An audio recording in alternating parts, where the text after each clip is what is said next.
says Democrats should be ashamed for holding up his cabinet appointments. Early on Tuesday morning, he tweeted, "No wonder D.C. doesn't work." Betsy McCaughey was on Trump's Economic Advisory Council. She's also a former lieutenant governor of New York, joins me now. Come on, Betsy.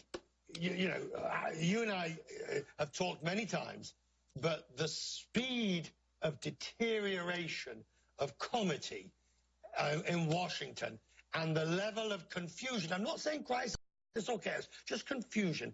Well, let's deal with the comedy, lack of comedy, because I find it very concerning. And it happened even before the inauguration when a significant number, 67 members of the Democratic Congress, 67 Democratic members of Congress said they would not attend the inauguration of the president because they did not regard him as legitimate. That's very threatening to our system of government.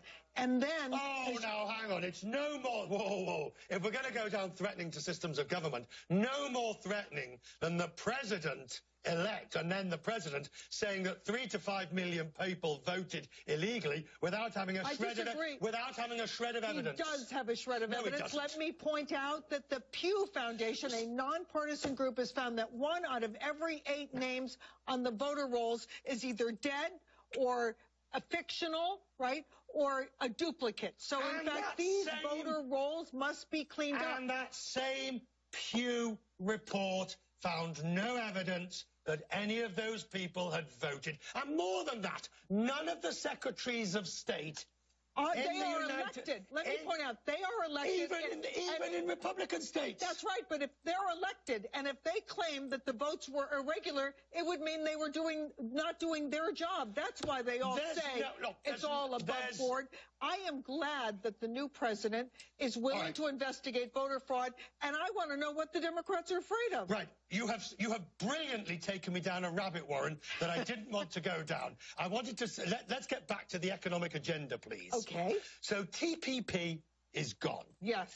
And let's hope other multilateral trade agreements are gone, because the fact is they have not served the United States well. In these multilateral agreements, all the countries kind of gang up, and what's good for the globe, right, is what wins out. But we have seen, and I hear this argument again and again, globalization has lifted millions of people out of poverty, moving them from the fields to the assembly line. It is true, but it has also created a new kind of poverty right here in the United States, so, since where factory workers are now flipping hamburgers. So do not, now come on.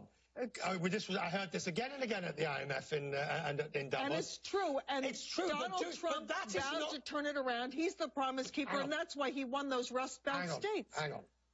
For those of you listening who are unfamiliar with Rust Belt, that means Minnesota, Michigan, the states around the Great Lakes that were heavily industrial.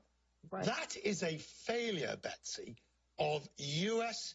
administration policies of both parties to put in place proper retraining and measures to alleviate the effects of that. That is not the problem of the globalization per se. Let me point out that our former president, Barack Obama, who said that he could make the oceans rise and solve the problem of climate change, said he could do nothing about automation and globalization. Well, we can do things about it, and this president is already doing it. Going to do what? Let me point out, in his first week, in this remarkable first week, he's gotten a commitment from Ford to not build a plant in Mexico, instead to expand in Detroit. $10 billion expansion by Toyota, another commitment. That arguably was on the cards anyway, but keep going. I can keep going. On day 3 of his first week in office, the Keystone Pipeline, the Dakota Access Pipeline, will provide jobs. One final question. Again and again, the whole agenda has been more jobs for Americans. So, one final question. If jobs are being... It's over already, Richard. Well, if jobs are being re-imported back into the United States and manufacturing is coming back in to a higher cost base, then American consumers are going to pay more for those goods. That is true, but in some cases it will not be true. For example, you can predict a very good bilateral trade agreement with your wonderful Prime Minister in England, Theresa May, and that was clearly a product of last week's meeting. I believe that I owe you dinner over a bet that we had during the election. You want to make another bet? No, I owe you the first one. We'll film the dinner. What are we having? What sort of food? Well, you suggested fish. That's fine. And you wanted red meat. Yes. Red meat it is. All right. Good to see you, Betsy.